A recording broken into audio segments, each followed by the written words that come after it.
لیکن جب بچے نے پکارا تو حسین چلے، مگر یوں کہ گرتے ہیں اور اٹھتے ہیں، اٹھتے ہیں اور گرتے ہیں، کبھی ادھر گرے کبھی ادھر گرے، آواز دے رہے بیٹا بیٹا، آواز دیتے رہو کہ آواز کے سہارے میں آ جاؤں، مجھے آنکھوں سے کچھ دکھائی نہیں دے رہا ہے۔ عزیزداروں، میں اپنا تجربہ خود آپ کو بتا رہا ہوں، میں کیا ہوں، ایک معمولی غلام حسین کا، حسین کا غلام نہیں، حسین کے غلاموں کا غلام، لیکن کبھی میں نے دیکھا اندھیرا ہوتا ہے، میرے پیر میں ٹھوکر لگ جاتی ہے، زینہ نہیں دکھائی دینے لگتا ہے اندھیرے میں، میں گرنے لگتا ہوں تو فوراً قرب جوار سے لوگ دوڑ کے آ جاتے ہیں، یا علی یا علی یا علی کہتے ہوئے آ کر مجھے سنبھال لیتے ہیں۔ اے حسین کی مجلس پڑھنے والوں کو سنبھالنے والوں، خود حسین کربلا میں گر رہے ہیں، مگر کون ہے جو حسین کو سہارا دے؟ حسین کسی صورت سے اکبر کی لاش تک نہیں پہنچ سکتے تھے۔ ایک مرتبہ گھوڑا دوڑتا ہوا آیا، آنے کے بعد اس نے حسین کی ابا کا دامن پکڑا، کھینچتا ہوا لے گیا، لے جا کر بیٹے کے سرانے کھڑا کر دیا۔ حسین نے بھائی کو دیکھا، بیٹے کو دیکھا، کہا یا بنی علی الدنیا بعدک لفا، اے بیٹا تیرے بعد زندگانی دنیا پر خاک ہے۔ آپ حضرات میں تو متوجہ رہیں، آپ حضرات میں زندگانی دنیا پر تیرے بعد خاک ہے۔ علی اکبر نے باپ کے سامنے دم توڑ دیا، علی اکبر نے باپ کے سامنے دم توڑ دیا۔ حسین نے بچے کی لاش اٹھائی، بس مجلس ختم کر رہا ہوں، مگر لاش اٹھ نہ سکی۔ کیا کرے حسین؟ خیمے کی طرف نظر دوڑائی، دیکھا کچھ بچے معصوم نکل آئے ہیں، ابھی معصوم بچے علم لے کر آئیں گے، یہ اسی کی یادگار ہے۔ کہا بنی ہاشم کو بچے آ کر اپنے بھائی کی لاش اٹھا کر لے چلو۔ بچے آئے، بنی ہاشم کے لاش اکبر کی اٹھائی، لے کر چلے، بس مجلس ختم ہو گئی۔ حسین خیمے کے در پر بیٹھے، جو بھی لاش لائے حسین، اس کی شہادت کی اطلاع خیمے کے اندر جا کر حسین نے پہنچائی، مگر علی اکبر کی اطلاع نہیں پہنچائی۔ مجلس ختم ہو رہی ہے، بچے کی لاش رکھی اور چیخ مار کر روئے، اتنا چیخ کر روئے کہ خیمے کے اندر بیویوں کے کانوں تک آواز پہنچ گئی۔ بچیاں سمجھ گئیں کہ علی اکبر شہید ہو گئے، بیویاں سمجھ گئیں کہ علی اکبر شہید ہو گئے۔ عزیزداروں، بس مجلس ختم ہو رہی ہے، خیمے خالی ہو گئے، بیویاں خیموں کے باہر آ گئیں، چاروں طرف سے علی اکبر کو گھیر لیا، واہ علی اکبرا واہ علی اکبرا کے نعرے بلند ہونے لگے۔ عزیزداروں، ذرا غور سے دیکھیں ان بیویوں میں کون کون ہے، میں آپ کو بتاتا ہوں۔ ان بیویوں میں رقیہ ہیں، ان بیویوں میں رباب ہیں، ان بیویوں میں زینب ہیں، ان بیویوں میں ام کلثوم ہے، مگر مجھے نہیں دکھائی دیتا کہ ان بیویوں میں لیلہ بھی ہوں۔ لیلہ نہیں دکھائی دے رہی ہیں، اور جو میں نے محسوس کیا وہ زینب نے بھی محسوس کیا۔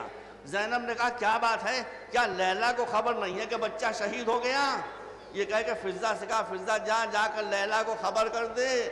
بس ذاتوں فضہ کا بیان ہے کہ میں دوڑتی ہوئی جب لیلہ کے خیمے میں آئی تو میں نے دیکھا کہ بی بی لیلہ اس خیمے کے اندر دوڑتی پھر رہی ہیں، ادھر سے ادھر، ادھر سے ادھر، ادھر سے ادھر، ادھر سے ادھر، کبھی اس قنات سے ٹکرائیں کبھی اس قنات سے ٹکرائیں۔ میں نے کہا بی بی یہ کیا ہو رہا ہے؟ کہا فضہ بہت تمہارا شکریہ کہ تم آ گئی، ارے میرے بچے کی لاش آ گئی ہے، میں خیمے کے باہر نکلنا چاہ رہی ہوں مگر میرے آنکھوں کی روشنی ختم ہو گئی ہے، مجھے خیمے کا دروازہ نہیں دکھائی دے رہا ہے، اے فضہ میرا ہاتھ پکڑ کے مجھے میرے بچے کی لاش تک پہنچا دے۔ وَسَيَعْلَمُ الَّذِينَ ظَلَمُوا أَيَّ مُنقَلَبٍ يَنقَلِبُونَ اللهم اغفر للمؤمنين والمؤمنات والمسلمين والمسلمات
بانا لہو فغاں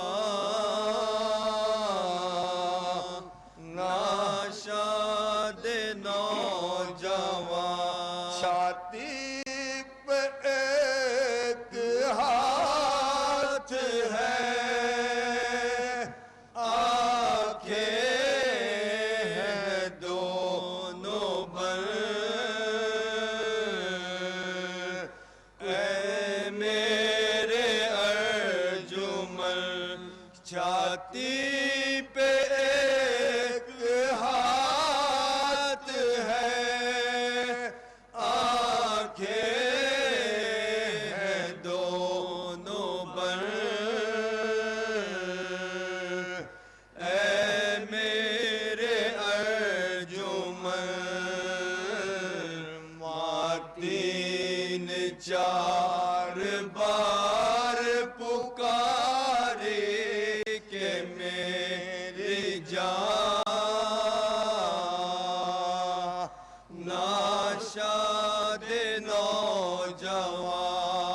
نوجوان ماتین چار بار پکاری کہ میری جان ناشاد نوجوان بانو پکارن میں یہ بانا لہو فغاں ناشاد نوجوان 18واں برس تھا میرے مہر کا تجھے کیا ہو گیا تجھے 18واں برس تھا میرے مہر کا تجھے کیا ہو گیا تجھے کس کی نظر لگی تمہیں اے میرے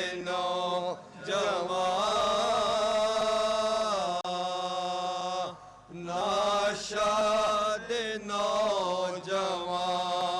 نوجوان کس کی نظر لگی تمہیں اے میرے نوجوان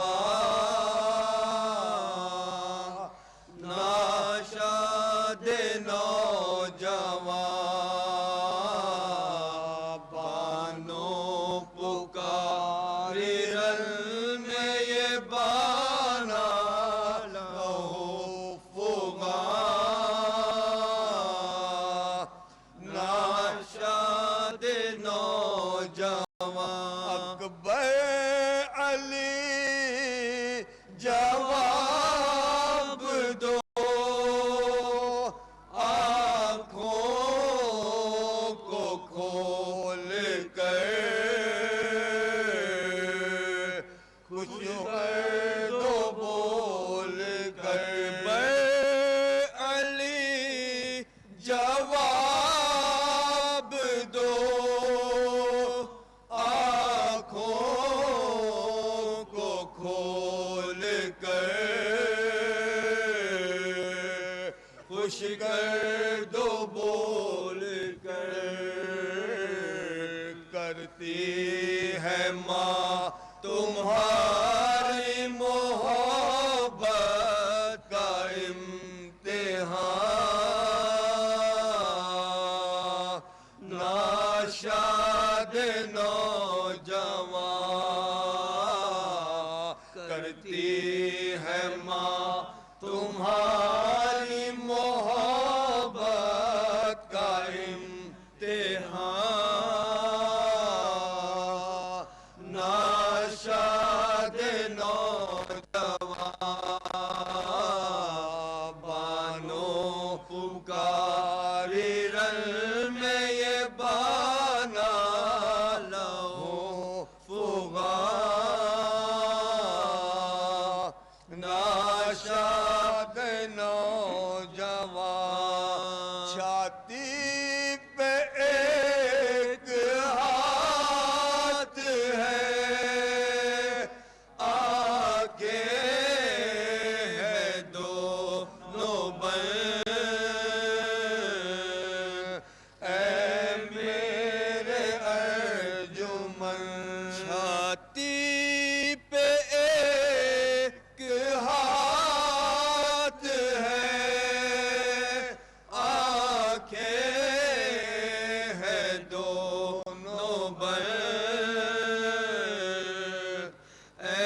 میرے ارجمن ماتین چار بار پکاری کہ میری جان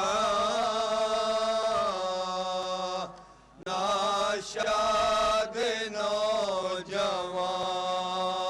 نوجوان ماتین چار بار پکاری کہ میری جان ناشاد نوجوان بانوں پکاری رنگ میں یہ بانا لہو فغان ناشاد نوجوان اکبر علی جواب دو ڈھونڈوں کہاں کہاں ناشاد نوجوان اکبر علی جواب دو ڈھونڈوں کہاں کہاں ناشاد نوجوان بانوں پکاری رن میں یہ بانا لہو فغان ناشاد نوجوان 18واں برس تھا میرے میں لقا تجھے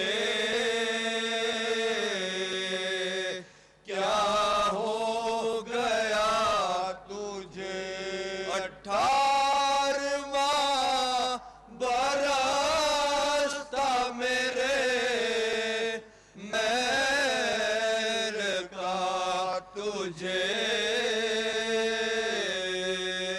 کیا ہو گیا تجھے کس کی نظر لگی تجھے اے میرے نوجوان ناشاد نوجوان بانوں پکاری رن میں یہ بانا لہو فغان ناشاد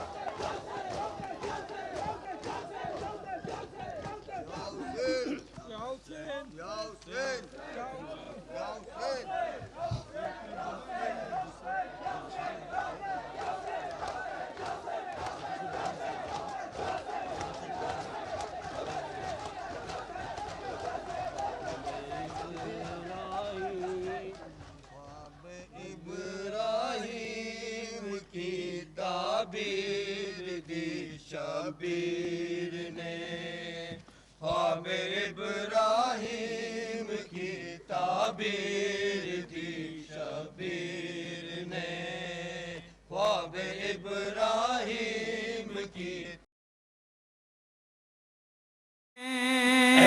عزادارو سنو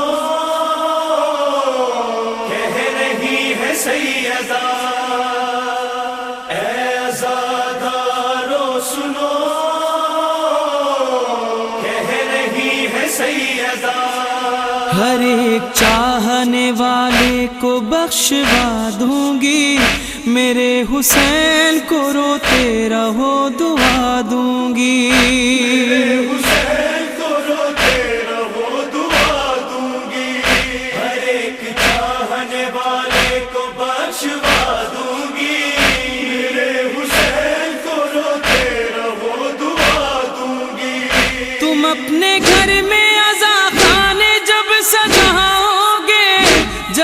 رسول سے اس کی ضرور پاؤ گے. خدا بھی راضی رہے گا، علی بھی اور میں بھی، غم اپنا بھول کے عاشور جب مناؤ گے. تمہارے دل کے ہر ایک زخم کی دوا دوں گی. میرے حسین کو روتے رہو دعا دوں گی، ہر ایک چاہنے والے کو بخشوا دوں گی. میرے حسین کو روتے رس نہیں کھایا. درندوں میں جا رہے ہو میرے لال، کسی کو تم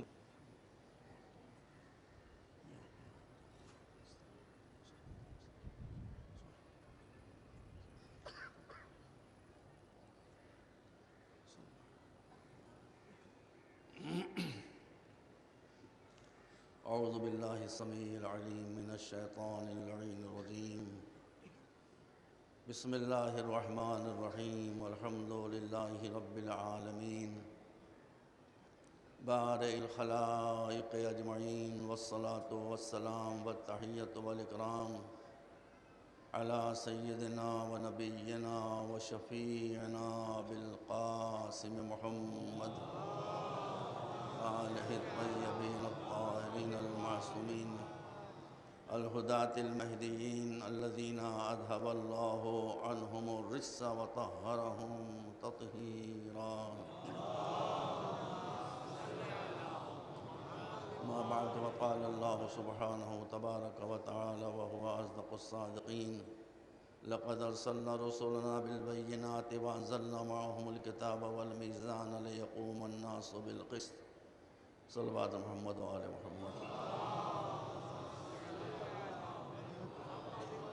محرم الحرام سن 30 ہجری کی 9 تاریخ آج گزر گئی، اور آج شب عاشور میں آپ کی خدمت میں حاضر ہو کر پہلے کچھ اس موضوع کے متعلق مختصر عرض کروں گا، اور پھر جو باتیں ضروری ہیں وہ پیش کروں گا. ارشاد اقدس الہی ہے کہ ہماری طرف سے جتنے بھی رسول آئے، پیغمبر آئے، کتابیں آئیں، شریعتیں آئیں، حق و باطل کے پیمانے ہم نے اتارے. دنیا کے کسی حصے میں بھی اور کسی بھی دور میں اس میں احکام بھی تھے، اس میں مسائل بھی تھے، مستحبات بھی تھے، واجبات بھی تھے، ضروریات دین بھی تھے. ان میں تبدیلیاں بھی ہوتی رہیں احکام میں، مگر ٹارگٹ اور ہدف اور نشانہ اسلام کا شروع سے ایک تھا اور آخر تک ایک ہی رہا، حضرت آدم سے لے کر آخری پیغمبر تک. اور وہ ٹارگٹ اور ہدف یہ تھا کہ دنیا سے ظلم کا خاتمہ ہو جائے، کوئی کسی پر ظلم نہ کرے. اور ایک اور منزل پر مسلمانوں سے خطاب کر کے یہ ارشاد کر دیا گیا ہے کہ کونوا قوامین بالقسط. تم دنیا میں جہاں بھی رہو، اگر تم مسلمان ہو تو تمہاری ذمہ داری ہے کہ اپنے آس پاس کے ماحول میں کسی کو کسی پر ظلم نہ کرنے دو.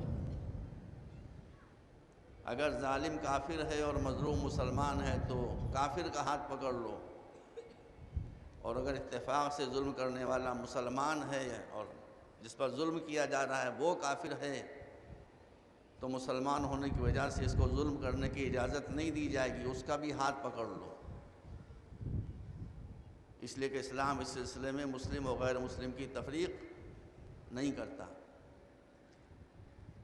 میں نے آپ کے سامنے عرض کیا کہ دو ظلم ایسے ہیں کہ جو مظلوم سے دفاع کی سکت چھین لیتے ہیں، اس میں دم نہیں رہ جاتا کہ اپنے حقوق کا دفاع کر سکے.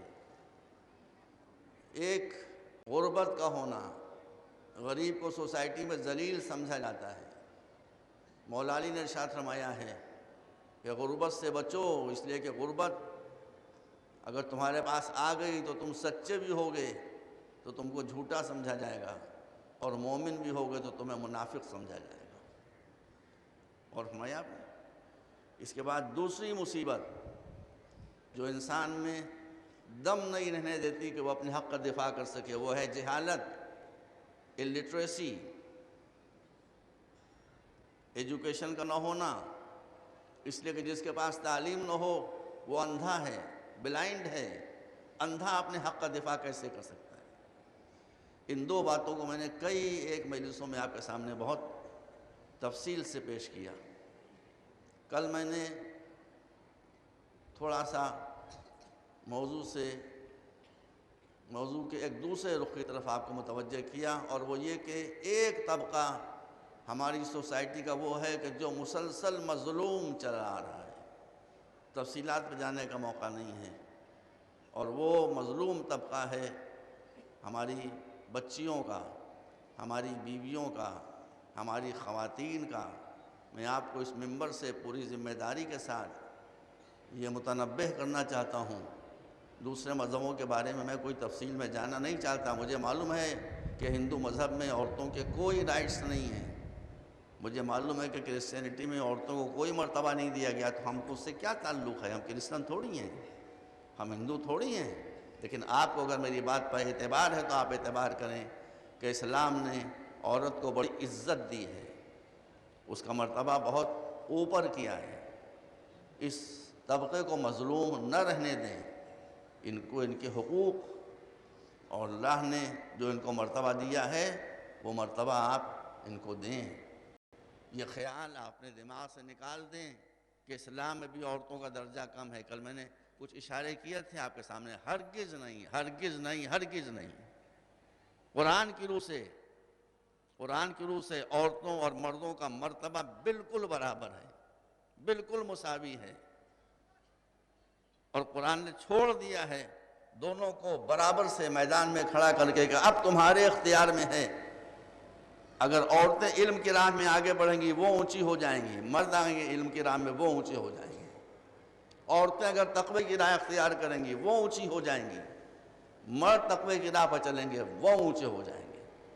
عورتیں اگر صحیح مسلمان ہوں گی تو وہ بلند ہو جائیں گی، مرد صحیح مسلمان ہوں گے تو وہ بلند ہو جائیں گے۔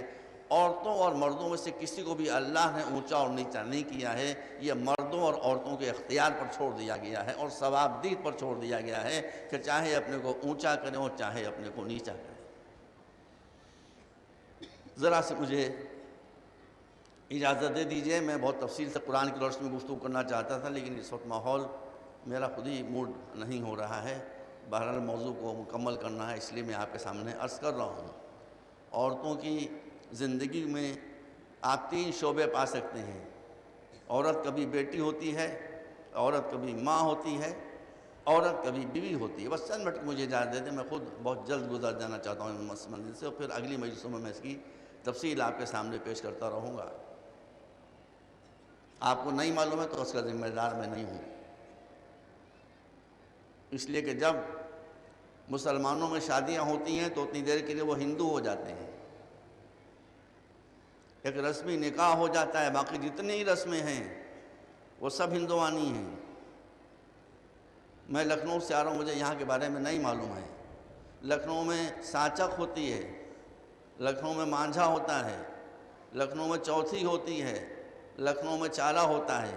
آپ مجھے یہ بتائیں کہ اگر یہ اسلامی رسمیں ہوتی تو یہاں پر جو اسکالرز بیٹھے ہوں یا پورے پاکستان میں جو عربک اسکالرز بیٹھے ہیں، اساتذہ عربک کے، میں ان سے پوچھنا چاہتا ہوں کہ چالا کی عربی مجھے بتا دیں کیا ہے، سانچک کی عربی مجھے بتا دیں کیا ہے، چوتھی کی عربک مجھے وہ نہیں بتا سکیں گے۔ اس میں ان کی غلطی نہیں ہے، ان کا قصور نہیں ہے، چونکہ عربی زبان میں اس کے مترادف الفاظ ہی نہیں پائے جاتے ہیں۔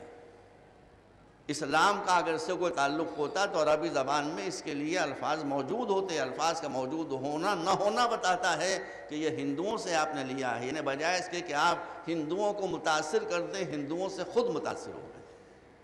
اور کیا آپ نے؟ جو بات آپ کو نہیں معلوم ہے وہ میں آپ کو بتانا چاہتا ہوں۔ پہلے بیویوں کا مسئلہ سن لیجئے۔ مستحب ہے کہ جب بیوی رخصت ہو کر چلے، کیا مستحب ہے؟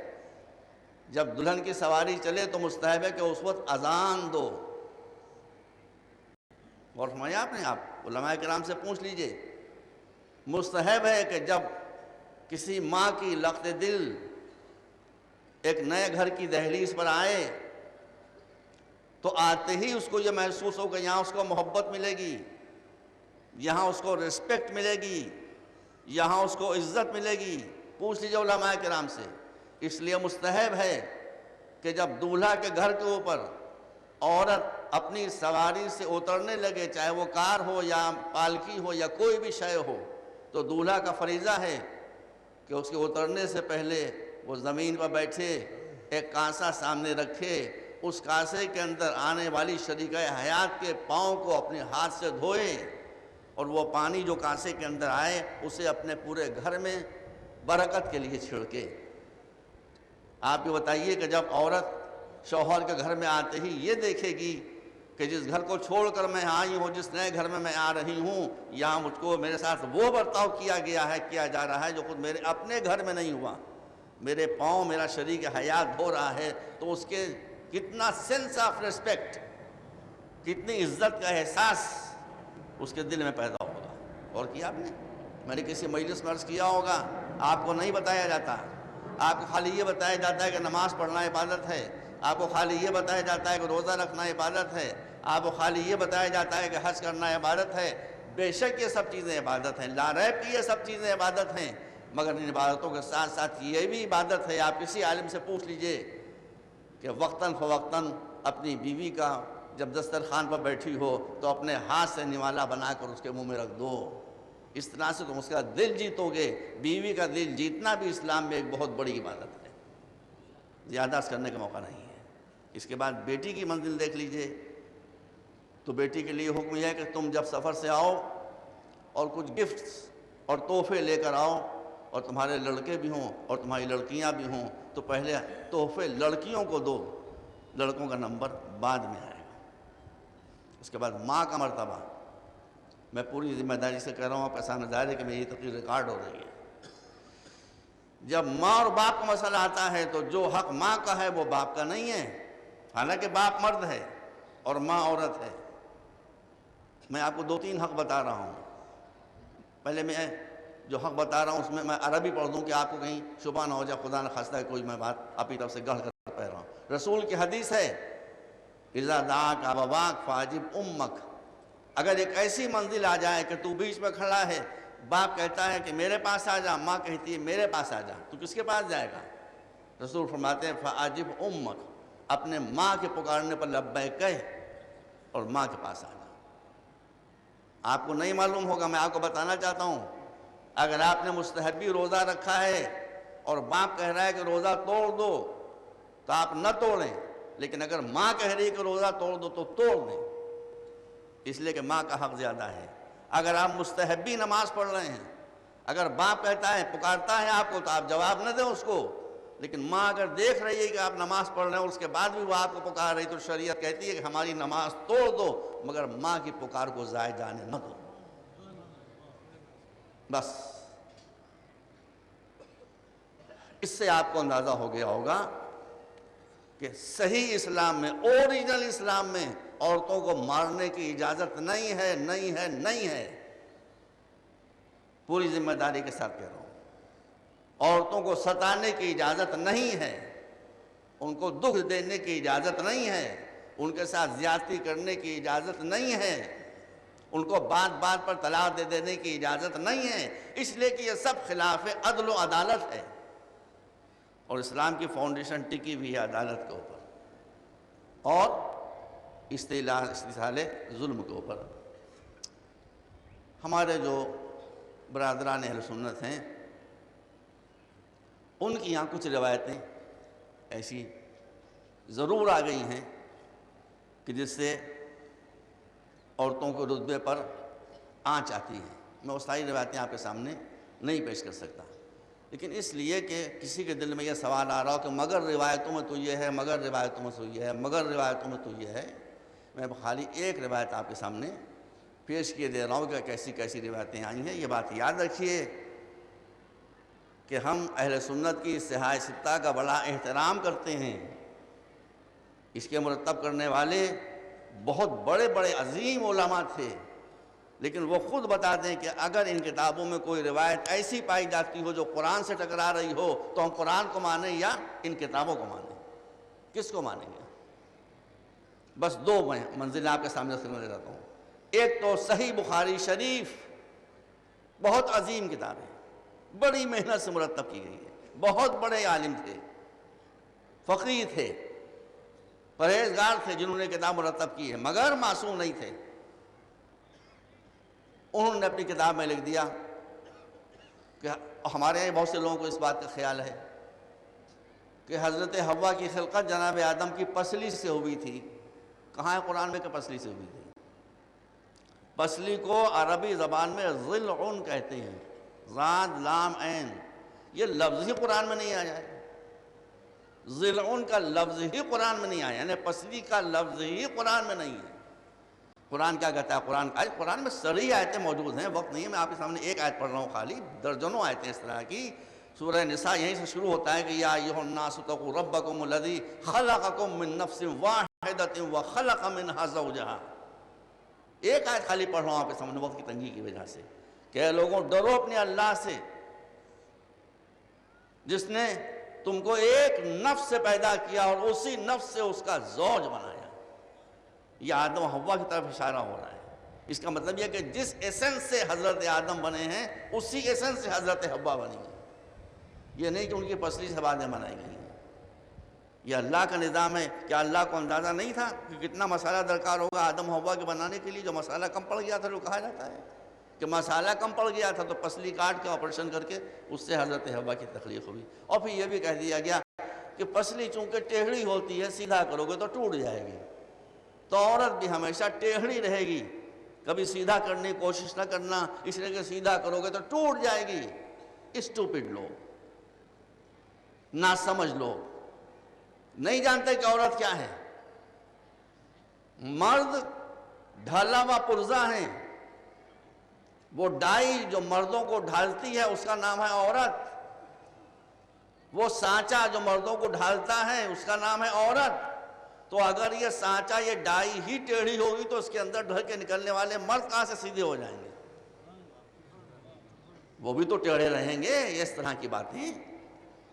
ایک اور روایت اسی کتاب میں، ہم کتاب کی عظمت قائل ہیں لیکن بھائی ہم کیا کریں کہ جب وہ بات صحیح نہیں ہے. بس ایک روایت اور آپ سن لیجیے. اسی عظیم کتاب میں اتفاق سے میٹر آف چانس سے روایت آ گئی ہے. حضرت ابو ہریرہ بہت عظیم صحابی ہیں، پیغمبر کے بہت بڑے صحابی ہیں. یہ 2.5 برس پیغمبر کے ساتھ رہے تھے لیکن سب سے زیادہ احادیث انہی سے ہمارے پاس آتی ہیں.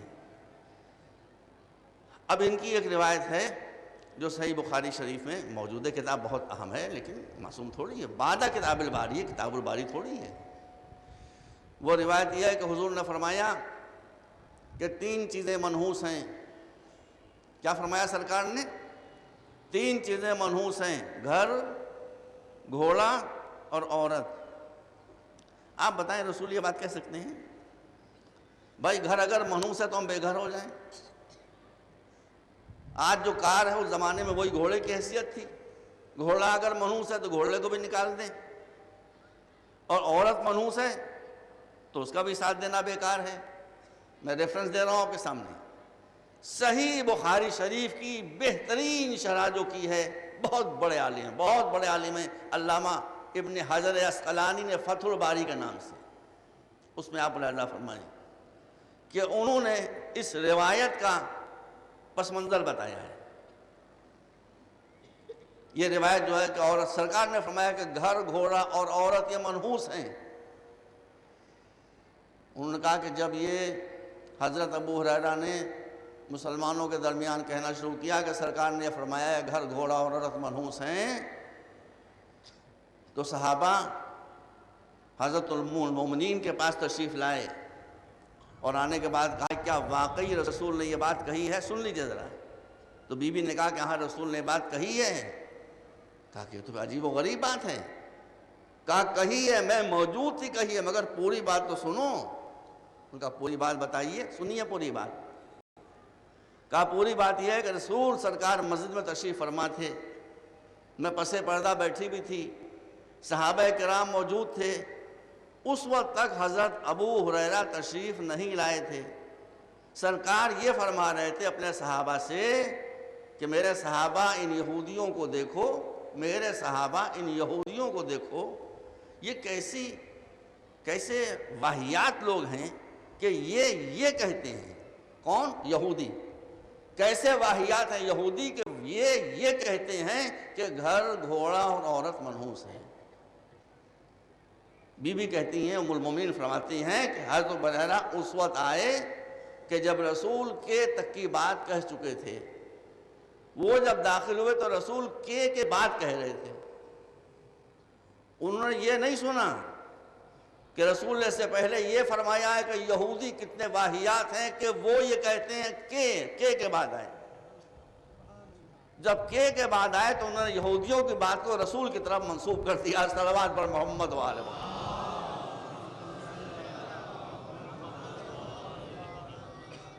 ملاحظہ فرمایا آپ نے؟ بی بی نے، ابن حجر اسقلانی نے جو لکھا ہے وہ اچھا کمنٹ نہیں ہے اس موقع پر جو ہے تو ابو ہریرہ کے بارے میں کہا، میں اسے دہرانا نہیں چاہتا، آپ خود اسے پڑھ لیں کہ بی بی نے کیا کہا۔ ہی از ناٹ گڈ لسنر۔ میں نے انگریزی میں پڑھا آپ کے سامنے جان بوجھ کر، ترجمہ اس کا میں نہیں کروں گا۔ بہت فرمایا آپ نے؟ اسلام میں بڑی محترم خواتین گزری ہیں۔ حضرت فاطمہ بنت اسد،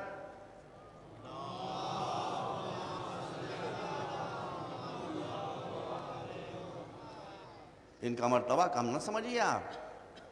انہوں نے رسول اللہ کو پالا ہے، اپنی اولاد سے زیادہ محبت کرتی تھیں سرکار سے۔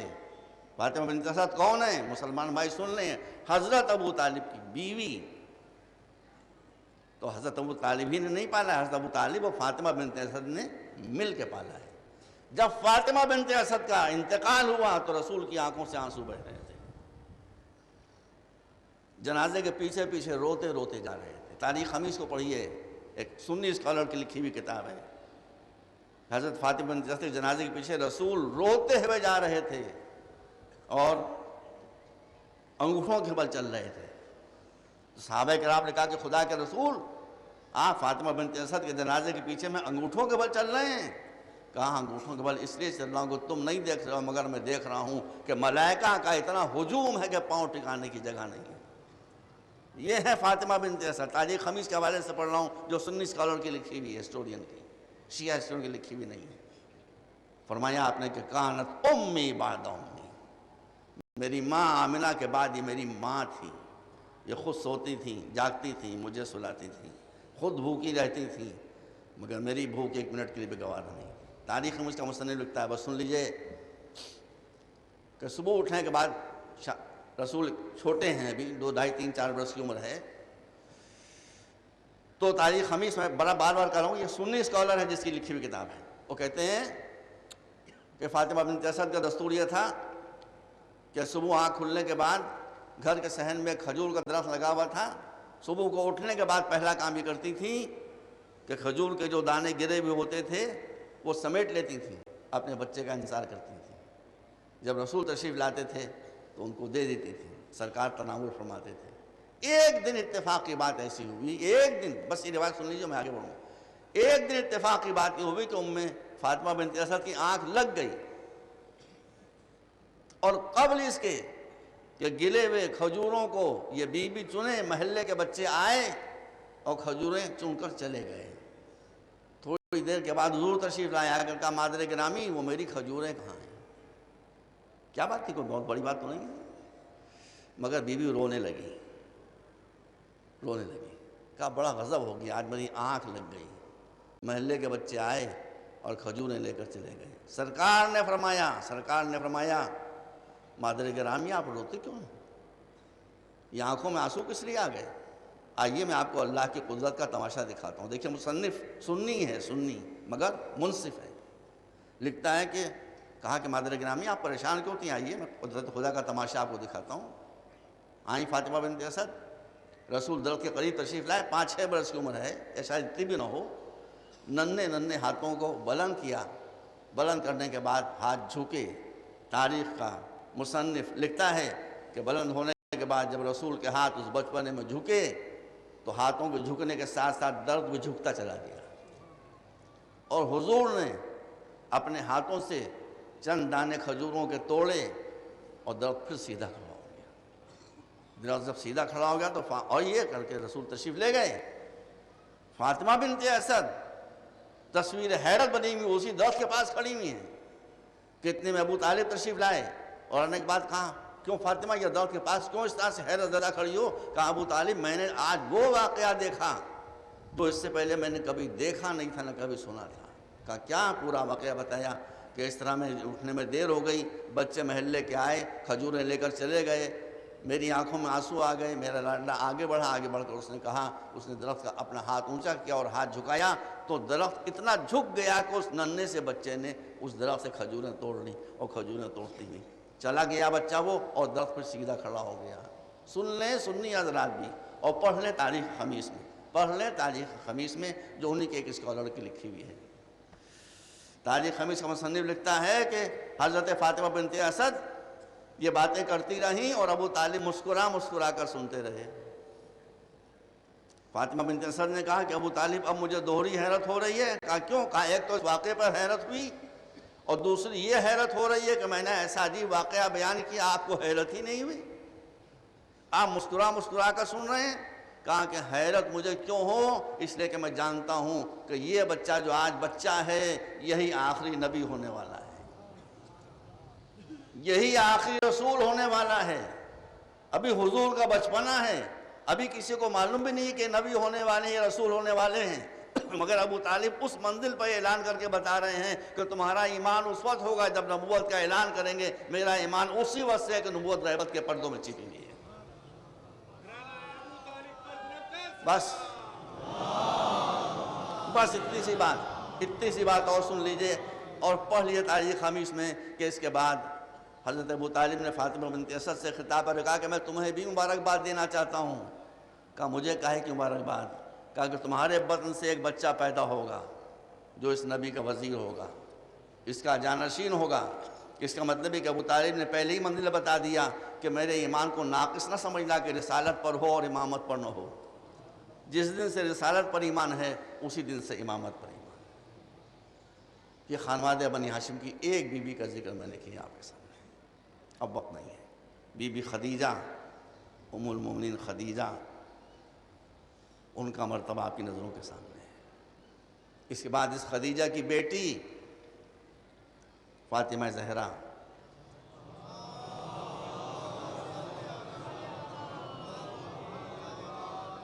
خاتون جنت، جن کے لیے میں آپ کے سامنے روایت پڑھ چکا صحیح ترمذی کی کہ کلما دخلت فاطمہ علی رسول اللہ قام الیہ رسول اللہ ورحبها واجلسها فی منزلہ وقبل یدیہا۔ ایک دو مرتبہ کی بات نہیں ہے، بیٹی جب باپ کے پاس آتی تھی باپ دیکھ کر اسے کھڑا ہو جاتا تھا تعظیم کے لیے، اس کے ہاتھوں کے بوسے لیتا تھا، اس کو مرحبا کہتا تھا، واجلسها فی منزلہ، اور اپنی جگہ اپنی بیٹی کے لیے چھوڑ دیا۔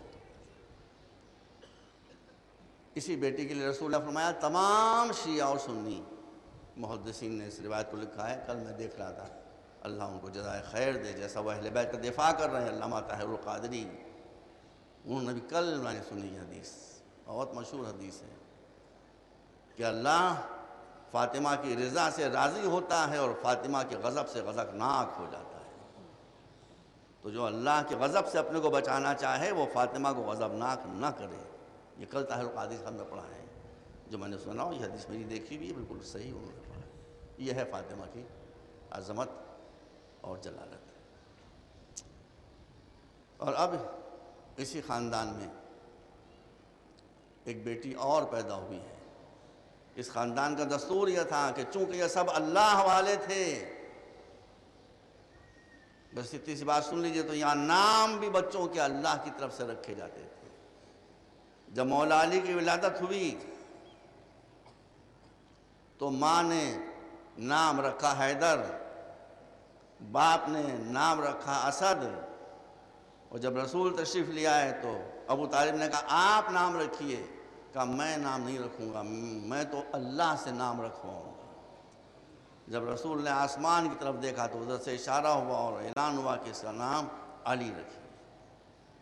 تو اللہ کا نام علی کسی انسان نے نہیں رکھا ہے، اللہ کا نام علی کسی انسان نے نہیں رکھا ہے بلکہ اس نے رکھا ہے۔ فاطمہ کا نام بھی ادھر سے رکھا گیا۔ حسن و حسین بالکل سامنے عربی زبان کے، لیکن قدرت نے ناموں پر مسلمات تاریخ میں سے ناموں پر پردہ ڈال دیا تھا، کسی کو یہ نام سجھائی نہ دیے۔ اللہ نے یہ نام بتایا کہ ان بچوں میں سے ایک کا نام حسن رکھا جائے گا اور ایک کا نام حسین رکھا جائے گا، یہ اللہ نے فرمایا۔ اور اس کے بعد جب ایک بیٹی پیدا ہوئی تو حسین نے بابا سے کہا علی اس کا نام رکھیے۔ علی نے ادھر دیکھا، آواز غیب آئی اس کا نام زینب رکھو۔ زینب کہا سے بنا ہے زینب۔ دیکھیے یوں تو علی میں تمام کمالات تھے، لیکن ان تمام کمالات میں بھی سب سے زیادہ جو دو صفتیں چمک رہی ہیں وہ ایک ہے شجاعت اور ایک ہے خطابت۔ زینب کے معنی یہ ہے کہ وہ بیٹی جو اپنے باپ کے لیے سبب زینت بن گئی ہو۔ کیا زینب کی شجاعت علی کے لیے سبب زینت نہیں ہے؟ اور کیا زینب کی خطابت علی کے لیے سبب زینت نہیں ہے؟ بس عزیزان، بہت دیر میں نے آپ کا وقت لے لیا، صرف اس لیے کہ آپ کو اہل بیت کی تھوڑی سی معرفت کرا دوں کہ یہ کن ہستیوں کا نام ہے۔ جو بھی سن رہا ہے وہ سنے اور سمجھے، لیکن بس میں 2 منٹ کے لیے یہاں رکنا چاہتا ہوں۔ مجھے کوئی حق نہیں ہے کہ میں کسی کا شکریہ ادا کروں، لیکن رسول نے ارشاد فرمایا کہ من لم یشکر الناس لم یشکر اللہ، جو انسانوں کا شکریہ نہ ادا کرے وہ اللہ کا شکریہ کیا ادا کرے گا۔ اس لیے میں تمام ایڈمنسٹریشن کا شکریہ ادا کرنا چاہتا ہوں کہ انہوں نے بھرپور تعاون دیا۔ 10 دن محرم کے اب تک انشاءاللہ پورے پاکستان میں خیریت سے گزر گئے، انشاءاللہ آئندہ بھی گزر جائیں گے۔ اور خاص طور پر یہاں پر بھی ایڈمنسٹریشن کا جو تعاون رہا ہے جلوسوں کے سلسلے میں، مجلسوں کے سلسلے میں، ایک ایک شیعہ ان کا شکر گزار ہے۔ وہ ہمارے پیارے پیارے بچے اسکاؤٹس کے، آپ دیکھا کیجئے کبھی یہ پیارے پیارے بھولے بھولے بچے کیسے دوڑ رہے ہیں، دوڑ کے عزاداروں کی خدمت کر رہے ہیں۔ اللہ ان کو سلامت رکھے۔ میں ان کا بھی شکریہ ادا کرنا چاہتا ہوں، میں پولیس کی ڈپارٹمنٹ کا بھی شکریہ ادا کرنا چاہتا ہوں، میں میڈیا کا بھی شکریہ ادا کرنا چاہتا ہوں۔ جس نے عزائے مظلوم میں ذرا سا بھی حصہ لیا ہے کسی بھی عنوان سے، چاہے میں اس کا ذکر کر رہا ہوں یا ذکر نہ کر رہا ہوں، میں اس کا شکریہ ادا کروں یا ادا نہ کروں، ایک بی بی شکریہ ادا کر رہی ہے۔ وہ بی بی آج یہاں موجود ہوگی۔ اگر میں خلوص سے مجلس پڑھ رہا ہوں، بی بی اگر میں خلوص سے مجلس پڑھ رہا ہوں تو آپ یہاں موجود ہوں گی، میرا یقین ہے۔ اور میں شکریہ ادا کرنا چاہتا ہوں ان بیویوں کا بھی کہ جو اپنے ویل فرنسڈ گھروں کو چھوڑے ہوئے، میں ابھی دیکھتا ہوا آ رہا ہوں، زمین پر بیٹھی ہوئی ہیں، چادریں بچھائے، دریاں بچھائے، بس سڑک پر بیٹھی ہوئی ہیں۔ وہ شان سے نہیں آئی ہیں جیسے مارکیٹس میں جاتی ہیں، وہ شان سے آئی ہیں جلوسوں کو دیکھنے کے لیے، مجلسوں میں شرکت کرنے کے لیے، جیسے جس وقت بشیر ابن جزلم سانحہ کربلا کی خبر لے کر امام زین العابدین کے حسب الحکم مدینے میں داخل ہوا ہے، تو کہتا ہے جب میں مدینے میں داخل ہوا میں نے کہا کہ یا اہل یثرب لا مقام لکم بہا، اے مدینے کے رہنے والوں، اب مدینہ تمہارے رہنے کے لائق نہیں رہ گیا، اس لیے کہ سرور و سردار مدینہ کربلا کے میدان میں شہید کر دیا گیا۔ تو کہتا ہے کہ سارے دروازے دھڑا دھڑ کھلنا شروع ہو گئے اور عورتیں چیختی ہوئی اپنے اپنے گھروں کے بعد باہر نکل کر آ گئی، بشیر کیا خبر لے کر آیا ہے، کیا خبر لے کر آیا ہے، کیا خبر لے کر آیا ہے۔ جس وقت یہ لٹا ہوا قافلہ شام سے گزر رہا تھا تو شام کی عورتیں بھی تماشا دیکھ رہی تھیں، مگر وہ عید کا دن منا کر، اچھے کپڑے پہن کر، فیشن میں ڈوب کر شہیدوں اور اسیروں کا تماشا دیکھ رہی تھیں۔ ہماری بیویاں ان بیویوں کی تقلید کرتی ہیں کہ جنہوں نے مدینے میں زین العابدین کا استقبال کیا اور بی بی زینب کا استقبال کیا۔ یہ بیویاں ہماری انہی کی وجہ سے، ان بہت بڑا حصہ ہے قیام عزاداری میں ان بیویوں کا، جن کے دل محبت اہل بیت سے لبریز ہے۔ بس اب آپ کو یاد دلانے کی ضرورت نہیں ہے آج کون سی رات ہے۔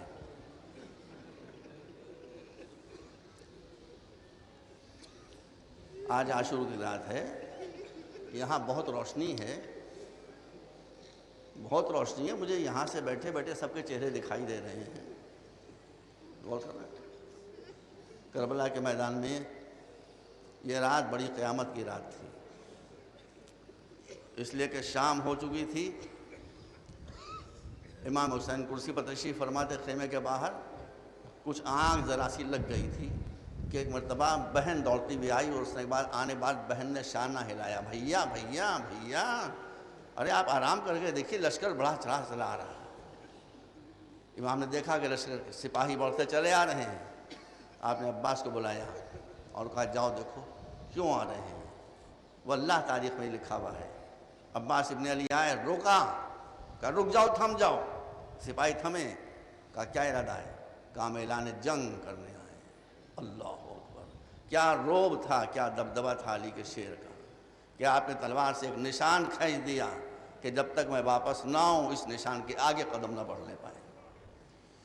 اس کے بعد جب عباس مولا کے پاس تشریف لائے تو مولا نے فرمایا کیا کہہ رہے ہیں یہ لوگ، کہا مولا وہ تو یہ کہہ رہے ہیں کہ ہم جنگ کرنا چاہتے ہیں۔ دار تاریخ میں یہ ہے کہ مولا نے فرمایا فدا کا نفسی یا عباس، اے عباس تجھ پر میری جان نثار ہو جائے، اے عباس میں تجھ پر قربان ہو جاؤں، اگر ہو سکے تو ان سے ایک رات کی مہلت لے لے کہ میں اللہ کی عبادت کو رخصت کروں۔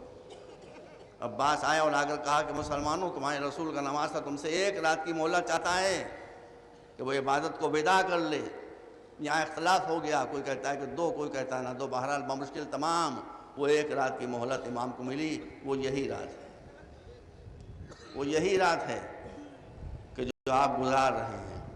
یہ رات حسین نے، حسین کے اصحاب نے، حسین کے ساتھیوں نے، بنی ہاشم نے پوری رات عبادت میں بسر کی ہے۔ دشمن کی آواز یہ ہے کہ لہم دبیون کا دبی نہل، حسینی خیموں سے ایسی آواز آتی تھی عبادت کی کہ جیسے شہد کی مکھی کے چھتے سے آواز آیا کرتی ہے۔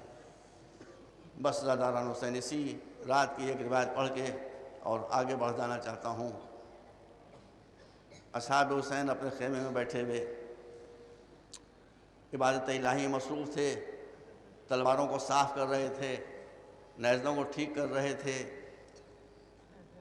حضرت زہیر ابن قین امام حسین کے خیمے کے در پر تشریف فرما تھے، انہوں نے محسوس کیا کہ بھائی اور بہن میں کچھ گفتگو ہو رہی ہے، آواز ذرا کچھ بلند ہوئی تو انہوں نے سنا کہ شہزادی بھائی سے کہہ رہی ہے بھائی آپ کے دشمن بہت ہیں، آپ کے چاہنے والے کم ہیں، آپ نے اپنے چاہنے والوں کو آزما لیا ہے، کہیں ایسا تو نہیں ہوگا کہ کل جب لشکر حملہ کرے تو یہ بھی آپ کا ساتھ چھوڑ دیں۔ بس شہزادی کے یہ جملے زہیر ابن قین کے دل کے اوپر برچھی بن کر گرے، تلوار بن کر گرے، اور زہیر قین روتے ہوئے اٹھے، اور اٹھنے کے بعد اس خیمے میں آیا کہ جہاں اصحاب حسین کا قیام تھا، اور آنے کے بعد کہا کہ تم یہاں عبادت کر رہے ہو، تم یہاں اسلحوں کو صاف کر رہے ہو، تم کو خبر نہیں ہے کہ ہماری شہادادی کو ہماری وفاؤں پر اعتبار نہیں ہے۔ پورا واقعہ بیان کیا۔ عباس بھی اٹھے، علی اکبر بھی اٹھے، قاسم بھی اٹھے، کہا نہیں آپ تو اپنے جگر کے ٹکڑے یہاں آپ بیٹھیے، ہم پر اعتبار نہیں ہے، ہم جا کر یقین دلائے دیتے ہیں۔ آگے آگے ہلال ابن نافع، حبیب بن مظاہر، زہیر قین، پیچھے پیچھے تمام اصحاب اس خیمے پہ آئے در پر کہ جس کے اندر شہزادی زینب کبریٰ کا قیام تھا، اور آ کر بلند آواز سے کہا کہ شہزادی ہم غلام آ گئے ہیں، ہم نے سنا ہے کہ آپ کو ہماری وفاؤں پر اعتبار نہیں ہے۔ شہزادی جس طرح سے کہی ہے ہم آپ کو یقین دلا دیں کہ زخمی ہو جائیں گے، ٹکڑے ٹکڑے ہو جائیں گے، گردنیں کٹ جائیں گی، لیکن آپ کے بھائی کا دامن ہمارے ہاتھ سے چھوٹنے والا نہیں ہے۔ عزاداروں بس سننا تھا کہ ایک مرتبہ زینب قریب در آ گئی اور آ کر آواز دی کہ اے میرے بھائی کے سپاہیوں، کل ہماری عزتیں تمہارے ہی ہاتھوں میں ہیں۔ زینب کی آواز کا سننا تھا کہ ایک مرتبہ اصحاب حسین نے تلواریں نکال کر اپنی گردنوں پر رکھ لی اور کہا شہزادی خیمے کے اندر پلٹ جائیے ورنہ اپنی گردنیں اپنے ہاتھ سے ہم کاٹ لیں گے۔ میں کہتا ہوں بس اصحاب حسین بس، تم نے زینب کی آواز سن کر اپنے گلے کو کاٹ لینا چاہا، آ کر ذرا عصر عاشور کے بعد دیکھو یہی شہزادی خیمے کے باہر نکل رہی ہے، واہ محمدہ واہ علیہ کے نعرے بلند کرتے ہیں۔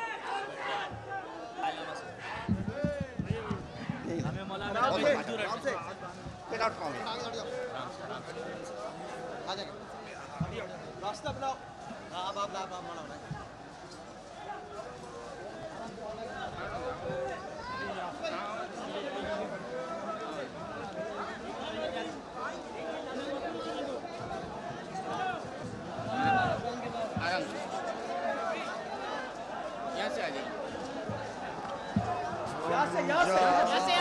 جاتے ہیں بہنا ہم جاتے ہیں بہنا ہم جاتے ہیں بہنا ہم جاتے بہنا ہم جاتے ہیں بہنا شیخ کہتے تھے زینب تمہیں اللہ کو سونپا ہم جاتے ہیں بہنا ہم جاتے ہیں بہنا شیخ کہتے تھے زینب تمہیں اللہ کو سونپا ہم جاتے ہیں بہنا ہم جاتے ہیں بہنا وقت یا برا در کی قضا کا وقت یا برا در کی قضا کا ہم جاتے ہیں بہنا ہم جاتے ہیں بہنا ہم جاتے ہیں بہنا ہم جاتے ہیں بہنا ہم جاتے ہیں بہنا ہم جاتے ہیں بہنا اللہ اکبر اللہ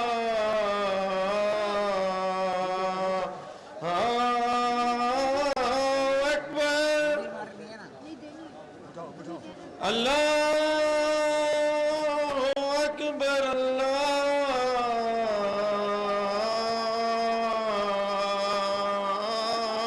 اکبر اشہد ان لا الہ الا اللہ اشہد ان لا الہ الا اللہ اشہد ان محمد رسول اللہ اشہد ان محمد رسول اللہ حی علی الصلاة قاسم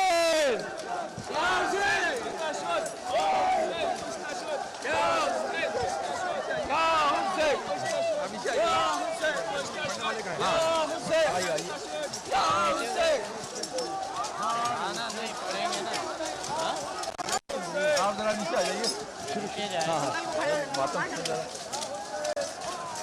یہ والا تھوڑا اوپر چلے جاؤ, تھوڑا اوپر چلے, مائک اوپر کرنا. یہ والا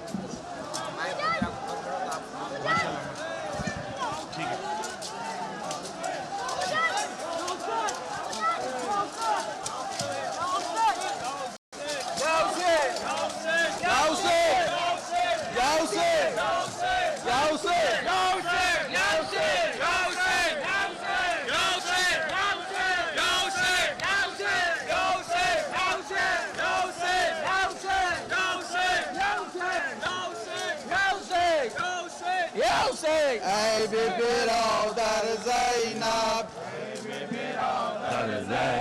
ای بی برادر زینب,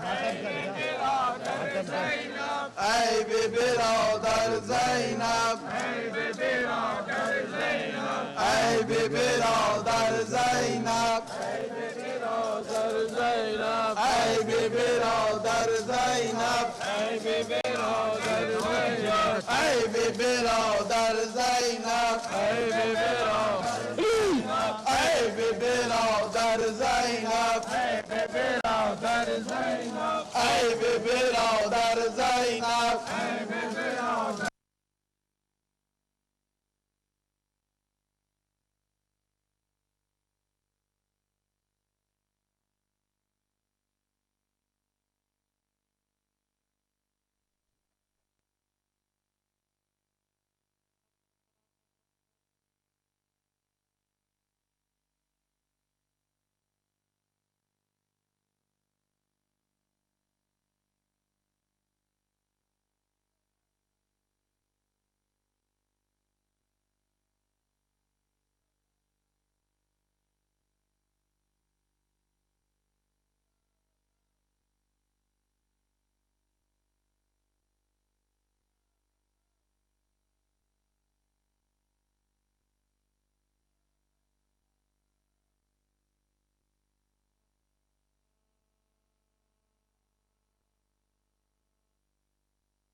ہر ایک چاہنے والے کو بخشوا دوں گی، میرے حسین کو روتے رہو دعا دوں گی۔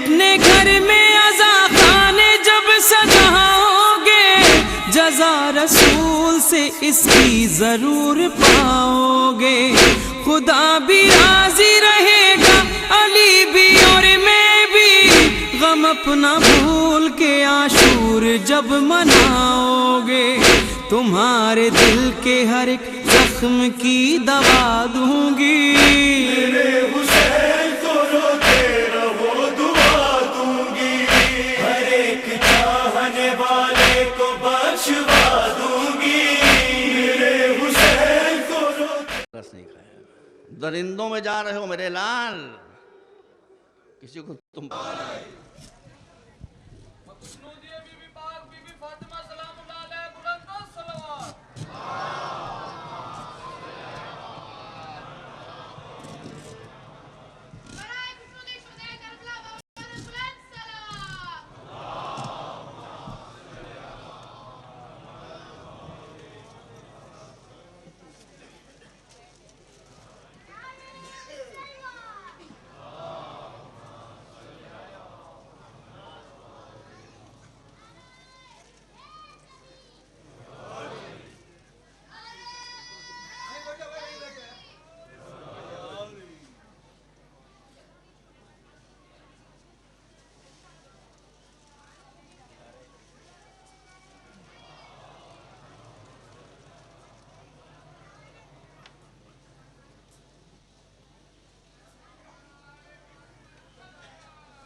زینب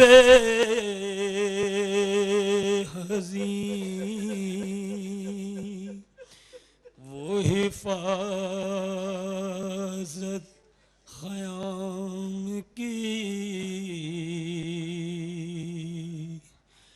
آیا وہ ایک سوار قریب خیام شاہ بیٹی علی کی غیظ میں سوئے فرس بڑھی الٹی نقاب چہرے سے اپنے سوار نے پیش نگاہ زینب مظلوم تھے علی، ہر چند صابرہ تھی بہت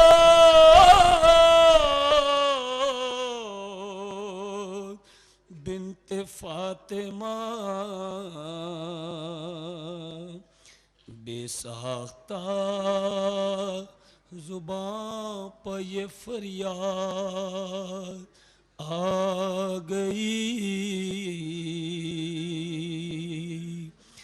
زینب نے کہا باپ کے قدموں سے لپٹ کر اب آئے ہو بابا، جب لٹ گیا پردیس میں اماں کا بھرا گھر، اب آئے ہو بابا۔ بابا اگر آنا ہی تھا خالق کی رضا سے، اس وقت نہ آئے جب خاک پا دم توڑ رہا تھا میرا اکبر، اب آئے جب فرش زمین بام فلک لرزا بجاتے، اس وقت کہاں تھے جب باپ کے چلو میں تھا خون علی اصغر، اب آئے ہو بابا۔ کٹ کٹ کے گرے نہر پہ جب بازوئے عباس، اور کوئی نہ تھا پاس، اس وقت صدا آپ کو دیتا تھا دلاور، اب آئے ہو بابا۔ جب بھائی کا سر کٹتا تھا میں دیکھ رہی تھی، حضرت کو صدا دی، سر کھولے ہوئے روتی تھی میں خیمے کے در پر، اب آئے ہو بابا۔ جب شام کے قزاق ہمیں لوٹ رہے تھے، خیموں کو جلا کے آپ آ گئے ہوتے تو نہ چھنتی میری چادر، اب آئے ہو بابا۔ جب لوگ بچا لے گئے لاش شہداء کے، حق اپنا جتا کے بس ایک تنے شبیر تھا پامالی کی زد پر، اب آئے ہو بابا۔ کیا آپ نے فردوس سے یہ دیکھا نہ ہوگا، کیا حشر بپا تھا جب پشت سے بیمار کی کھینچا گیا بستر، اب آئے ہو بابا، ایک رات کے مہمان ہے پھر قید سلاس، اب آنے سے حاصل بازار میں ہم صبح کو جائیں گے کھلے سر، اب آئے ہو بابا، شاہد رخ حیدر پا بکھر جاتے تھے آنسو، جب کھول کے گیسو چلاتی تھی زینب میرے بابا میری چادر، ہائے چلاتی تھی زینب میرے بابا میری چادر، اب آئے ہو بابا، جب لٹ گیا پردیس میں اماں کا بھرا گھر، اب آئے ہو بابا۔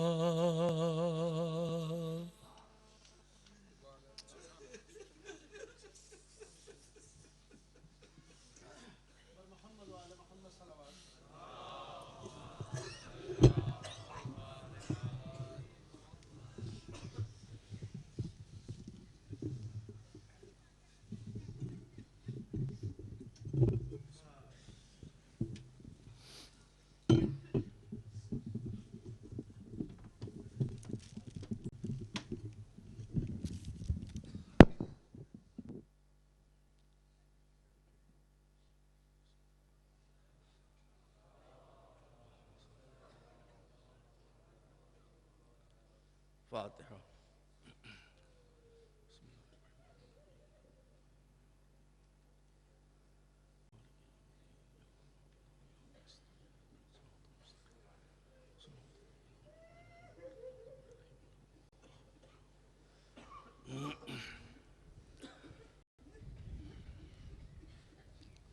اعوذ باللہ السمیع العلیم من الشیطان اللعین الرجیم، بسم اللہ الرحمن الرحیم، الحمدللہ رب العالمین،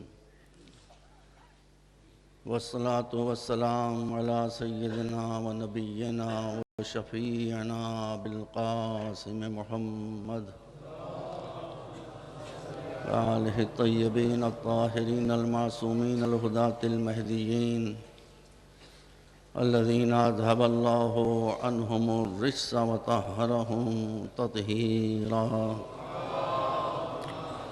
اما بعد فقد قال اللہ سبحانہ تبارک و تعالی وهو اصدق الصادقین، لقد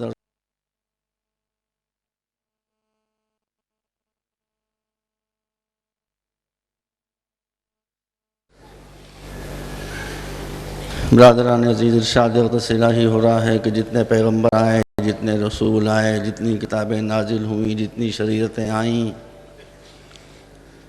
ان سب میں الگ الگ احکام دیے گئے، عبادتوں کے مختلف طریقے بتائے گئے، لیکن سب کا آخری ہدف یہ تھا کہ دنیا سے ظلم کا خاتمہ ہو جائے۔ ظلم کو اسلام ایک منٹ کے لیے بھی برداشت کرنے کے لیے تیار نہیں ہے۔ حدیث قدسی میں آیا ہے کہ ظالم سے کہہ دو کہ وہ مجھے یاد نہ کرے، ظالم سے کہہ دو کہ وہ مجھے یاد نہ کرے، اس لیے کہ میں نے قرآن میں کہا ہے کہ فَاذْكُرُونِي أَذْكُرْكُمْ، جو مجھے یاد کرے گا اسے میں بھی یاد کروں گا۔ ظالم مجھے اس لیے یاد نہ کرے کہ جب وہ مجھے یاد کرے گا تو میں بھی اسے یاد کروں گا، مگر میرا یاد کرنا اس پر لعنت کے ذریعے ہوگا۔ میں ظالم پر اس کی یاد کرنے کے بدلے میں لعنت کروں گا۔ قرآن مجید میں ارشاد ہوتا ہے ولا ترکنوا الی الذین ظلموا منکم فتمسکم النار. یہ آیت مسلمانوں سے خطاب کر کے ہے، کافروں سے خطاب کر کے نہیں ہے. اس لیے کافر تو پہلے ہی سے عذاب الہی کا شکار ہیں. ارشاد ہو رہا ہے کہ مسلمانوں دیکھو، تمہارے پاس اگر اسلام ہے تو اسلام تمہارے لیے جنت کا ضامن نہیں ہو سکتا ہے. اگر تمہارے دل میں ذرا سا نرم گوشہ بھی کسی ظالم کے لیے پیدا ہوا تو اسلام تم کو جنت تک پہنچا نہیں پائے گا، تمہارا انجام جہنم ہوگا. فتمسکم النار. یہ گناہ ظلم کرنا اتنا عظیم ہے کہ ساری عبادتیں ایک طرف اور ایک ظلم ساری عبادتوں پر پانی پھیر دیا کرتا ہے. میں زیادہ تمہید میں وقت آپ کا نہیں لوں گا، لیکن بات کو مکمل کرنا ہے تو میں آپ کے سامنے عرض کرنا چاہتا ہوں کہ حر کا واقعہ آپ کی نظروں کے سامنے ہے. حضرت حر کیا نماز نہیں پڑھتے تھے؟ آپ کو معلوم ہے کہ جس وقت امام کا راستہ حر نے روکا ہے اور امام نے نماز جماعت قائم کی ہے تو حر نے بھی آ کر امام کے پیچھے نماز پڑھی تھی. تو اس کا مطلب ہے کہ حر نماز کا پابند تھا. لیکن آپ مجھے اتنا بتائیں کہ اگر صبح عاشور حر ظالم کو چھوڑ کر مظلوم کی طرف نہ آ جاتا تو کیا اس کی نمازیں اسے بچا لیتی؟ جہاں لشکر یزیدی کے اور سپاہی لعنت کے مستحق قرار پائے اور جہنم کندہ بنے، وہی انجام حر کا بھی ہوتا. لیکن صبح عاشور حر ایک مرتبہ ظالم کے لشکر سے نکل کر مظلوم کی طرف آ گیا. اسے کوئی عبادت کرنے کا موقع ہی نہیں ملا، اس لیے کہ صبح کی نماز کے وقت جا چکا تھا، ظہر کی نماز کے وقت آیا نہیں تھا، کسی عبادت کے ادا کرنے کا موقع نہ تھا. لیکن جب وہ مظلوم کے لشکر میں آیا اور آنے کے بعد اپنی قربانی پیش کر دی تو خود حسین نے اس کو جنت کی بشارت دی اور حر کو وہ تحفہ دیا جو حسین نے اپنے کسی سپاہی کو تحفہ نہیں دیا. اور وہ تحفہ یہ تھا کہ جس وقت حر زخمی ہو کر گھوڑے سے گرا ہے اور امام اس کے سرانے پہنچے ہیں تو آپ نے ملاحظہ فرمایا کہ اس کے سر کے اوپر ایک کاری وار لگا ہے، سر پھٹ گیا ہے، اس سے خون جاری ہے. امام نے وہ رومال کہ جو حسین کی والدہ گرامی حضرت فاطمہ زہرا نے اپنے ہاتھ سے بنا تھا، وہ رومال اپنی جیب سے نکالا اور حور کے سر اقدس کے اوپر باندھ دیا. ظاہر ہے کہ جس کے سر اقدس کے اوپر فاطمہ زہرا کے ہاتھ کا بنا ہوا رومال بندھا ہو وہ جنت میں نہیں جائے گا تو کہاں جائے گا؟ ایک سوال یہاں پر یہ پیدا ہوتا ہے عزیزوں کہ آخر اللہ ظالموں کو اتنی مہلت کیوں دیتا ہے؟ ظالموں کو وہ اس لیے بھی مہلت دیتا ہے کہ دنیا دیکھ لے کہ انسان میں کیسے کیسے خبیث لوگ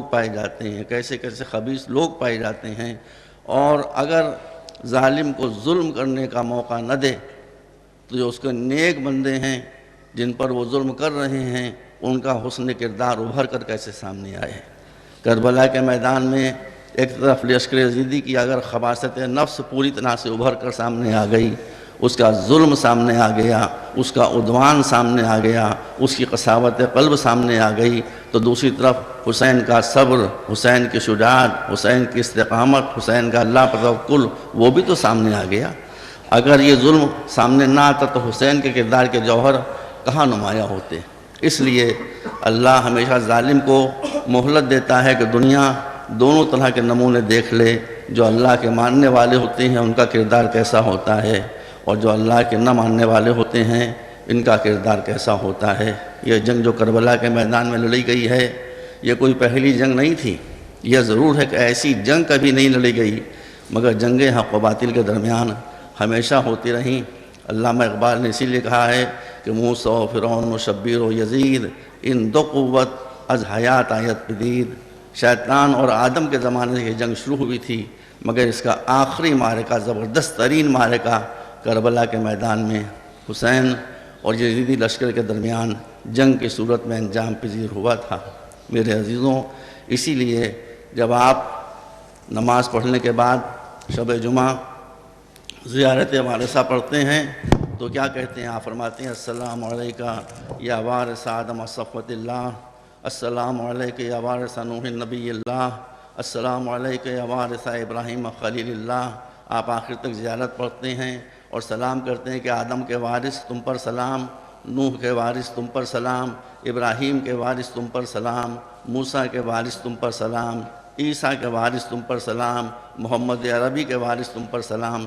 ظاہر ہے کہ یہ وراثت حسین کو نسبی اعتبار سے نہیں پہنچی ہے، اس لیے کہ نسبی اعتبار سے امام حسین حضرت عیسیٰ کے وارث نہیں ہو سکتے۔ یہ منصبی وراثت ہے، یہ منصبی وراثت ہے، یعنی جو منصب آدم کے پاس تھا باطل سے ٹکر لینے کا، جو منصب نوح کے پاس تھا باطل سے ٹکر لینے کا، جو منصب حضرت ابراہیم کے پاس تھا نمرود سے ٹکرا جانے کا، جو منصب حضرت موسیٰ کے پاس تھا فرعون سے ٹکرا جانے کا، جو منصب حضرت عیسیٰ کے پاس تھا رومن امپائر سے ٹکرا جانے کا، جو منصب حضرت محمد مصطفیٰ کے پاس تھا ابو لہب اور ابو جہل سے ٹکرا جانے کا، وہی منصب اب حسین کے پاس آ گیا تھا۔ اس لیے آپ یہ سمجھ لیں کہ کربلا کے میدان میں حسین کا ہاتھ فقط حسین کا ہاتھ نہیں تھا، یہ آدم کا بھی ہاتھ تھا، یہ نوح کا بھی ہاتھ تھا، یہ ابراہیم کا بھی ہاتھ تھا، یہ موسیٰ کا بھی ہاتھ تھا، یہ عیسیٰ کا بھی ہاتھ تھا، یہ محمد عربی کا بھی ہاتھ تھا، یہ علی بن ابی طالب کا بھی ہاتھ تھا۔ ادھر یزید کا ہاتھ بھی یزید کا ہاتھ نہیں تھا، یزید کے ہاتھ پر اس کے باپ کا ہاتھ رکھا ہوا تھا، اس کے باپ کے اوپر اس کے باپ کا ہاتھ رکھا ہوا تھا، اس کے ہاتھ کے اوپر ابو لہب کا ہاتھ رکھا ہوا تھا، ابو جہل کا ہاتھ رکھا ہوا تھا، اس کے ہاتھ پر فرعون کا ہاتھ رکھا تھا، اس کے ہاتھ کے اوپر شداد کا ہاتھ رکھا تھا، اس کے ہاتھ پر نمرود کا ہاتھ رکھا تھا، اس کے ہاتھ کے اوپر شیطان کا ہاتھ رکھا تھا۔ حسین جانتے تھے کہ میرے ہاتھوں پر کتنے ہاتھ رکھے ہوئے ہیں، اگر میں نے یزید کے ہاتھ پر اپنا ہاتھ رکھ دیا تو آدم کو شیطان کے مقابلے میں شکست ہو جائے گی، ابراہیم کو نمرود کے مقابلے میں شکست ہو جائے گی، موسیٰ فرعون کی بیعت کر لیں گے، عیسیٰ رومن امپائر کے سامنے جھک جائیں گے، محمد عربی ابو لہب اور ابو جہل کے سامنے جھک جائیں گے۔ اس لیے حسین نے کہا کہ میرا سر کٹ تو سکتا ہے لیکن باطل کے ہاتھ میں میں اپنا ہاتھ نہیں دے سکتا۔ یہ جنگ کربلا کے میدان میں صبح عاشور شروع ہو گئی۔ ایک طرف کم سے کم 30,000 کا لشکر تھا اور دوسری طرف حسین کے 72 بھوکے پیاسے سپاہی تھے، جس میں ایک سپاہی کی عمر 86 برس کی تھی اور ایک سپاہی کی عمر 6 مہینے کی تھی۔ جب اس 86 برس کے بوڑھے اور 6 مہینے کے بچے کو شامل کر دیں تب لشکر کی تعداد پوری ہوتی ہے۔ بہرحال دفتر قربانی کھل گیا، 72 بھوکے پیاسے سپاہی اتنی شجاعت سے لڑے کہ شجاعت کا ایک معیار انہوں نے قائم کر دیا، شجاعت کا ایک معجزہ دنیا کے سامنے پیش کر دیا۔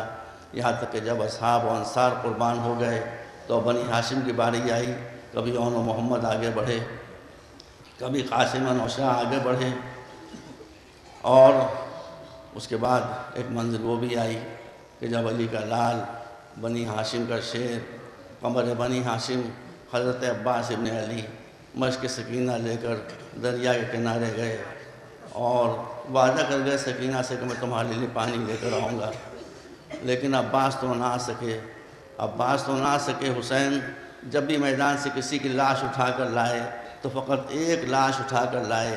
عباس کی خصوصیت تھی کہ عباس کی لاش تو نہیں آ سکی مگر 3 کٹی ہوئی 3 چیزیں تھیں کہ جن کو لے کر حسین روانہ ہوئے۔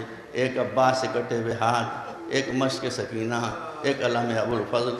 میں سمجھتا ہوں کہ یہ علم حسین نے لا کر ام کلثوم کو دے دیا ہوگا، مشک لا کر سکینہ کو دے دی ہوگی۔ ہاتھ کسے دیے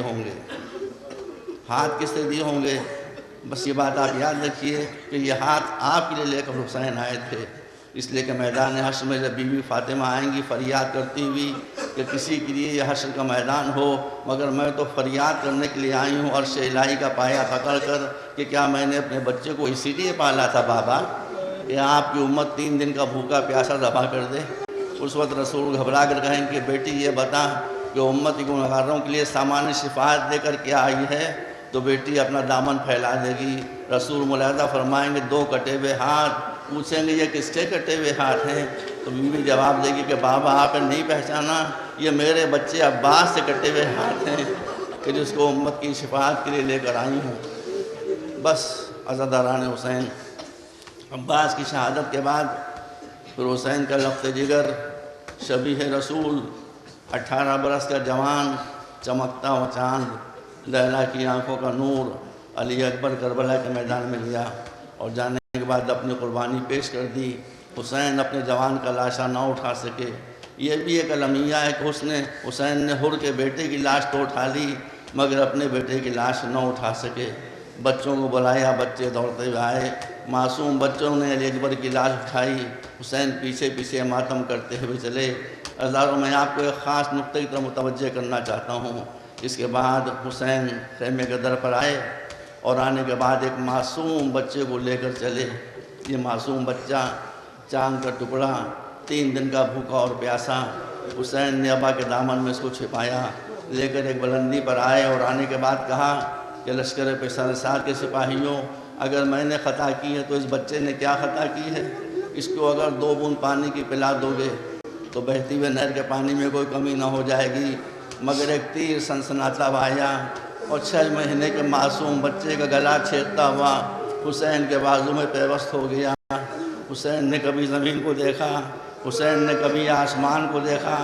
دیکھیے اگر وہ ظلم نہ ہوتا تو حسین کی عظمت کردار کیسے سامنے آتی۔ حسین کے ہاتھوں پر ایک 6 مہینے کا بچہ خون اگل رہا ہے، ملائکہ حیرت میں پڑے ہوئے ہیں، عبادت بھول گئے ہیں، جھکے ہوئے حسین کو دیکھ رہے ہیں، ملائکہ آسمان سے جھکے ہوئے حسین کو دیکھ رہے ہیں، مگر حسین نظر اٹھائے ہوئے اپنے معبود کو دیکھ رہے ہیں اور کہہ رہے ہیں پالنے والے یہ مصیبت ہی میرے لیے آسان ہے، اس لیے جو کچھ ہو رہا ہے سب تیری مرضی کی تکمیل کے لیے ہو رہا ہے۔ بس ایک بات میں آپ کو ایک نقطے کی طرف متوجہ کرنا چاہتا ہوں۔ پیغمبروں میں رسول کے بعد سب سے بڑا مرتبہ حضرت ابراہیم کا ہے۔ حضرت ابراہیم کا لقب ہے خلیل اللہ، ان کے صاحبزادے حضرت اسماعیل ان کا نام ہے ذبیح اللہ، جن کو تلوار کے نیچے رکھ لیا گیا تھا۔ جو حضرت خلیل تھے وہ حضرت ذبیح نہ تھے، جو حضرت ذبیح تھے وہ حضرت خلیل نہ تھے، مگر کربلا کے میدان میں حسین بوقت واحد خلیل بھی ہیں اور ذبیح بھی ہیں۔ خلیل وہ ہوتا ہے جو قربانی پیش کرے، ذبیح وہ ہوتا ہے جو خود قربان ہو جائے۔ حسین نے کربلا کے میدان میں جب علی اکبر کی قربانی پیش کی تو خلیل تھے، جب بچے 6 مہینے کے بچے کی قربانی پیش کی تو خلیل تھے، جب اپنی قربانی پیش کرنے کے لیے سر سجدے میں رکھ دیا تو ذبیح بن گئے۔ بس عزاداران حسین کربلا کے میدان میں شہید ہو گئے۔ حسین کا گھوڑا دوڑتا ہوا حسین کے سینے